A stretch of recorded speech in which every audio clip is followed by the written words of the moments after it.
नमस्कार, आप देख रहे हैं द न्यूज। आपके साथ मैं सृष्टि मिश्रा। जब से नए कानून आए हैं, अंग्रेजों के बनाए गए कानून को बदला गया है और भारतीय न्याय संहिता, भारतीय नागरिक सुरक्षा संहिता और भारतीय साक्ष्य अधिनियम को जब से लागू किया गया है, ममता बनर्जी बौखलाई हुई है। और बड़ी खबर से आपको रूबरू कराऊंगी।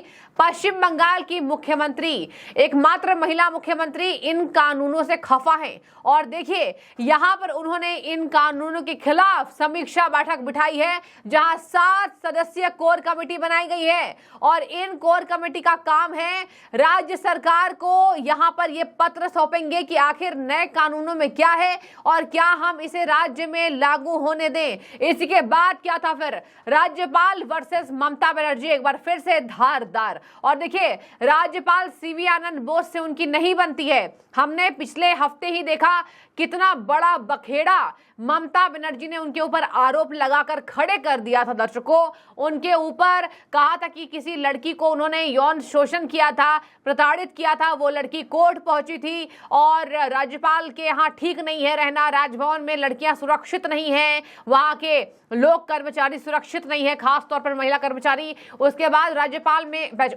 राज्यपाल सीवी आनंद बोस ने उनके ऊपर मानहानि का मुकदमा ठोका था। ये सब बहस इतनी दूर तलक गई कि जब पश्चिम बंगाल में चुनाव के बाद हिंदुओं को और खास तौर पर बीजेपी के लोगों को शेल्टर लेना पड़ा था, उसके बाद से ही राज्यपाल वर्सेस ममता बनर्जी का टकरार है। और इधर मैं आपको बता दूं, यहां पर एक बार फिर से तकरार आर पार, जब ममता बनर्जी ने 7 सदस्यीय कोर कमेटी बनाई है और ये तीनों कानूनों को लेकर समीक्षा बैठक करेंगे कि राज्य में ये लागू होने लायक है या नहीं। इसी को लेकर सीवी आनंद बोस ने तगड़ा हमला बोला। देखिए क्या कह रहे हैं। सीवी आनंद बोस ने नाराजगी जताई है और कहा है कि राज्य सरकार इसका जवाब दे कि आखिर वो 3 कानूनों में हस्तक्षेप क्यों कर रही हैं। एक बार मैं आपको पहले बता देती हूं कि 7 सदस्यीय टीम में दर्शकों कौन कौन है, जिसमें बड़े बड़े लोग इसमें शामिल हैं।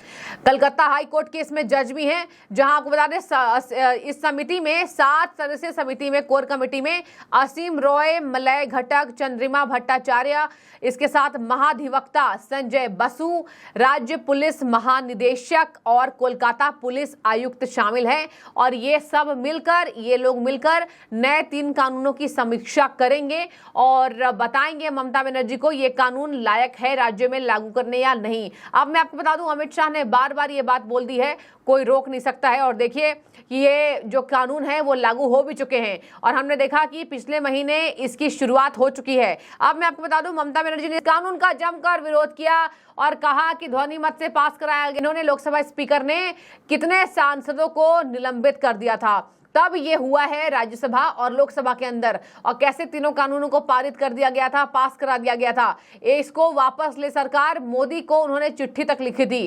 प्रधानमंत्री नरेंद्र मोदी को उन्होंने इस बाबत चिट्ठी लिखी थी कि भैया आप इस पर विचार कीजिए। इसके साथ मैं आपको बता दूं, यहां पर ममता बनर्जी ने कहा है, तृणमूल कांग्रेस का ये कहना है, देखिए इन तीनों कानूनों से कितनी बड़ी दिक्कत, जबकि आपको दर्शकों बार बार पता होगा, आपने देखा भी होगा, नए कानून बहुत सटीक हैं, अच्छे हैं। अंग्रेजों के बनाए काले कानून से हमें मुक्ति मिली है।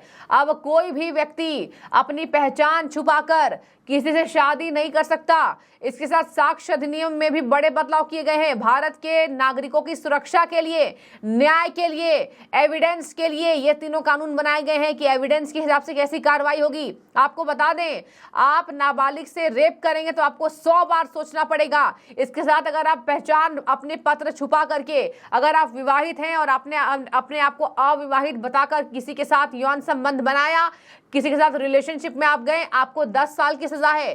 क्या गलत है? क्या ममता बनर्जी बताएंगी कानूनों में क्या गलती है, क्या त्रुटि है? अगर आप इतनी काबिल होती तो आप इन कानूनों में त्रुटि बताती, लेकिन अभी तो आपको समीक्षा करानी है। तब से कहा थी ममता बनर्जी को दर्शकों, जनता ये लिख रही है, ये आदत है केंद्र के काम में टांग अड़ाने की, केंद्र के काम में अड़ंगा बनने की, और ये अड़ंगा ममता बनर्जी हमेशा बनती नजर आती हैं। आगे सुनते जाइए।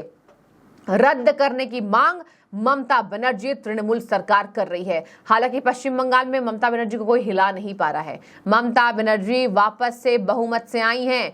ममता बनर्जी को पश्चिम बंगाल में शानदार सीटें मिली और वहीं बीजेपी 18 से 12 पहुंच गई, ममता 29 पहुंच गई और ममता बनर्जी 22 से 29 पहुंच गई। और सोचिए कितना बड़ा मार्जिन है जीत का। और यही वजह है कि ममता बनर्जी को ओवर कॉन्फिडेंस वहां बढ़ता जा रहा है। राज्य को चौपट करने में ममता ने कोई कोर कसर नहीं छोड़ी। जहां अपराध बढ़ता है वहां वोट मिलते हैं, क्योंकि अपराध एक आसान तरीका है पैसे कमाने का। दूसरों पे शोषण कीजिए, पैसे कमाइए और जीवन अपना आराम से व्यतीत कीजिए। पश्चिम बंगाल के नागरिक आज यही कर रहे हैं। आप उठाकर देख लीजिए सर्वेज। पश्चिम बंगाल के कई ऐसे जिले हैं जो कि मिनी पाकिस्तान के नाम से जाने जाते हैं।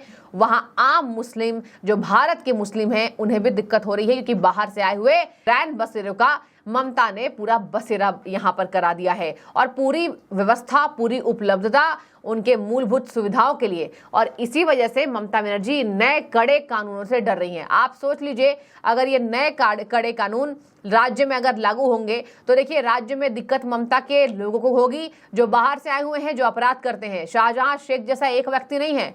पश्चिम बंगाल में लाखों शाहजहां शेख खुलेआम घूम रहे हैं, जिसको ममता बनर्जी सोचती है कि नए कानूनों से हमारे लोगों को दिक्कत होगी तो भैया इसको रद्द कराने की मांग करें। आगे मैं आपको बता दूं, राज्यपाल ने देखिए क्या तंज कसा, सुनिए जरा। उन्होंने एक्स पर पोस्ट किया है और कहा है कि Bengal should not be a banana republic. Governor reminds CM Mamata. Governor ji ने ममता को रिमाइंड कराया है। ममता के लिए गवर्नर ने देखिए क्या लिखा, राज्यपाल ने लिखा है पश्चिम बंगाल या बंगाल बनाना रिपब्लिक नहीं हो सकता। उन्होंने ये भी सवाल उठाया, जब केंद्र सरकार ने नया कानून बनाने से पहले पश्चिम बंगाल सरकार से उसकी राय मांगी तो क्या राज्य ने कोई जवाब दिया था? जब केंद्र ने इस बाबत कानून बनाने का निर्णय लिया तब पश्चिम बंगाल से पूछा गया था, क्या ममता बनर्जी ने राय दी? क्यों?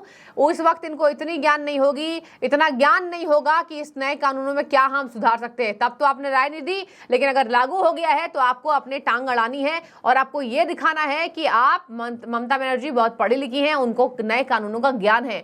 दर्शकों, आखिर क्या कारण है कि भारत सरकार ने इतने लंबे समय से आ रहे आईपीसी की धाराओं को बदला, नए कानूनों में बदलाव किए, साक्ष्य अधिनियम बदले, भारत के नागरिक की सुरक्षा के लिए कुछ मूल चूक परिवर्तन किए हैं? तो क्या इसमें ममता बनर्जी यहां पर एक दोषी की तरह नजर आती हैं अगर वो इन नए कानूनों को अड़ंगा ले रही हैं? तो क्या ममता बनर्जी यहां पर एक उस कैटेगरी में आती हैं जब आप देश में कुछ अच्छा हो रहा है तो देश का आप विरोध कर रही हैं? ये देश विरोधी है क्योंकि आपने कानूनों का विरोध किया है। कानून में क्या खराबी है आप बताइए? तो आपने कभी बताया, लेकिन आपने अभी जाके जब लागू कर दिया गया है तो आपने राज्यों की समीक्षा बैठक बिठाई है। आगे सुनिए, ममता बनर्जी ने प्रधानमंत्री से भी चिट्ठी लिखी थी और अनुरोध किया था कि लोकसभा द्वारा पारित 3 नए कानूनों को, आपराधिक कानूनों को वापस लिया जाए।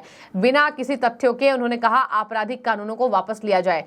केंद्र सरकार की 1 साल की तैयारी से यह नहीं होता है। आप किसी भी कानून को उठाकर देख लीजिए, हम संसद में भले देखते हैं केंद्र सरकार पहले से ही उसके लिए शिगोफा छोड़ती है। आप देखिए, पहले माहौल बनाया जाता है, मंचों से, खुले मंचों से भारत के लोगों को आह्वान किया जाता है कि भारत सरकार ये ला सकती है, उसके बाद इसको लाया जाता है राज्यसभा, लोकसभा में। तो ये 1 साल की तैयारी नहीं है, सालों साल की तैयारी ये होती है और यही वजह है कि इतनी मेहनत के बाद अब ममता बनर्जी का विरोध लोगों को रास नहीं आ रहा है। तो पश्चिम बंगाल में काला अध्याय बता दिया गया है। आपकी क्या राय है? आपको बहुत अच्छे से बारीकी से पता होगा नए क्रिमिनल लॉस क्या हैं और कैसे अब अपराधों को कम करने के लिए भारत सरकार ये बातें लेकर आई हैं। लेकिन ममता ने कहा है कि हमने समिति बैठा ली है, राज्य सरकार को जैसा रिपोर्ट मिलेगा वैसे ही हम राज्य में इसको लेकर काम करेंगे। आपकी क्या राय है? आप जरूर कमेंट में बताइए। शुक्रिया आपका।